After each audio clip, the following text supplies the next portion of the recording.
আমরা সবসময় শুনে এসেছি লক্ষ্মীমন্ত্র। লক্ষ্মীমন্ত্রর মানেটা ঠিক আমার জানা নেই, তবে অনুমান করি যে লক্ষ্মীমন্ত্র মানে যে ব্যক্তিটি শুধু অত্যাচারিত হবে, কিংবা যে ব্যক্তি মানে যে নারীটি অত্যাচারিত হবে, কিংবা সে মুখ বুজে সকল অন্যায় সহ্য করবে, কিংবা সে অপমানিত হবে সকলের কাছে, তাকে লক্ষ্মীমন্ত্র বলে।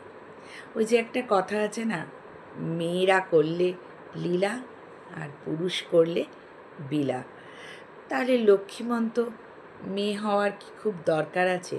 কারণ একটু আঁকের বাঁক ঘটলেই তো সবার আগে মেয়েদের ক্যারেক্টারটা উঠে আসে, কিংবা সে খারাপ, নানা রকমভাবে তাকে হেনস্থা করার চেষ্টা করে। তো সেই জন্যেই আমার মনে হয় লক্ষ্মীমন্ত্রটা ঠিক মেয়েদের সাথে আর যায় না। আর লক্ষ্মীমন্ত্রর আসল মানেটা কী, সেটাও আমার আজ পর্যন্ত বুঝে ওঠা হলো না।